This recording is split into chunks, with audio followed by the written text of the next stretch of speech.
बाद में लूंगी। मैं आ रही हूँ अब बीजेपी के पास। बालकृष्ण पांडे जी हमारे साथ जुड़े हुए हैं। बालकृष्ण पांडे जी, हालांकि दिनेश जी ने जो कहा, उन्होंने कहा कि यहाँ पर अगर समाजवादी पार्टी के लिए देखें तो चुनौतियां हैं, मुश्किलें कठिन हैं, लेकिन सवाल ये भी है कि माफिया राज वर्सेस विकास अगर हम इस सीट को लेकर देखें तो अगर माफिया राज खत्म हो चुका है तो जनता निर्भय होकर वोट करेगी, क्योंकि बार बार कहा जाता है कि दबंगाई और दबदबे की वजह से जनता ये 26 साल से अंसारी फैमिली ये सीट जीतती आई है। क्या वाकई ये सीट जो नतीजे लेकर आएगी 2027 के चुनाव को प्रभावित करेंगे, और उसके लिए आपकी कितनी तैयारी है? विकास की सौगात देकर या वहां जाकर एक बार फिर से आप चाहते हैं कि ये सीट निकाली जाए ताकि एक संदेश जाए?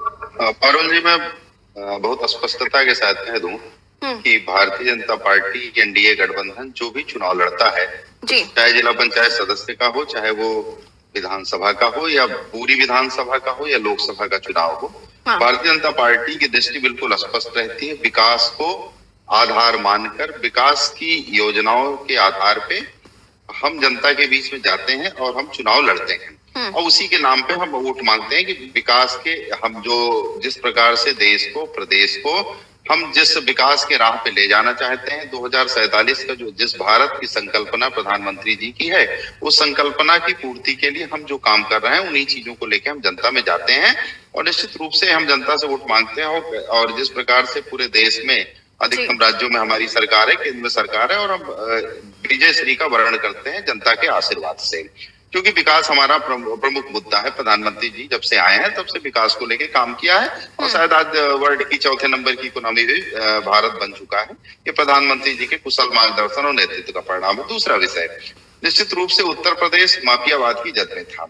अभी नीतीश जी, समाजवादी पार्टी के प्रवक्ता ने बड़ी एक बात कही कि कौमी एकता दल उन्होंने बना रखा था। निश्चित रूप से मुलायम सिंह यादव जी भी कांग्रेस के विरोध में किसी कालखंड में थे, 19 महीने उनको जेल काटना पड़ा था। उसके बाद जिस प्रकार से उनका पैचअप बना कांग्रेस के साथ, जिस प्रकार से कांग्रेस के भ्रष्टाचार के साथ उनकी कनेक्टिविटी बनी, और जिस प्रकार से इस राष्ट्र का सांस्कृतिक अधःपतन हुआ, उसके साथ मुलायम सिंह यादव जी की कनेक्टिविटी कांग्रेस के साथ बनी, तो निश्चित रूप से समाजवादी पार्टी, क्योंकि एक पारिवारिक पार्टी है, इसका चाल चरित्र और चेहरा निश्चित रूप से प्रदेश की जनता जानती है, लोग जानते हैं। और आंतरिक तौर पे चाहे मुख्तार अंसारी कौमी एकता दल बनाने या किसी कोई एकता दल अतीक अहमद का परिवार बनाने, समाजवादी पार्टी के साथ इनकी कनेक्टिविटी एकदम बहुत बढ़िया तरीके से है। और जिस प्रकार से अखिलेश यादव जी गए थे मऊ में, जो घोषणाएं उन्होंने की, जिस प्रकार की उन्होंने बातें की, तो जिस प्रकार के अंतरंग संबंध समाजवादी पार्टी के मुखिया के और इन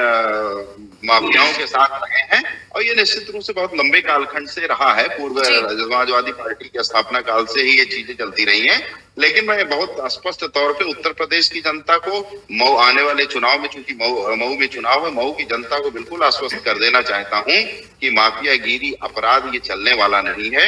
चाहे अखिलेश यादव जी माफियागिरी अपराध को जितना भी प्रश्रय दें, जितना भी उसको बढ़ाने का काम करें, भारतीय जनता पार्टी की सरकार में, उत्तर प्रदेश में योगी जी की सरकार में, प्रधानमंत्री जी के नेतृत्व में जो भारतीय जनता पार्टी की केंद्र की सरकार चल रही है, निश्चित रूप से कोई माफिया अब वो शांति से चैन की सांस नहीं ले पाएगा। माफिया राज। दिनेश सर ने भी बोला कि अंसारी फैमिली के लिए भी इस बार चुनौतियां होंगी। दूसरा सवाल मेरा आपसे ये था बालकृष्ण पांडे जी, कि कहा जा रहा है कि सुबसपा का पुराना परफॉर्मेंस देखते हुए, जो दारा सिंह का रहा या फिर राजभर जी के बेटे का रहा, इन चीजों को देखते हुए इस बार एनडीए की तरफ से सुबसपा चुनाव में आएगी इस सीट से या नहीं आएगी, ये भी सवाल उठ रहे हैं। उस पर क्लियरिटी देना चाहेंगे आप कुछ? पारुल जी, ये बहुत जल्दी है इस विषय पे बात करना। निश्चित रूप से एनडीए हमारा सुभाषपा का या अन्य जो भी दल है, एनडीए गठबंधन एक समग्र रूप से एक विचारधारा को लेके काम करते हैं और निश्चित रूप से आपस में मिल बैठ के जो भी बातें तय होंगी वो आपके समक्ष होंगी। अभी इस प्रकार की कोई बात आई नहीं है और जब भी आएगी तो इसमें जो भी निर्णय होगा वो आपके समक्ष होगा।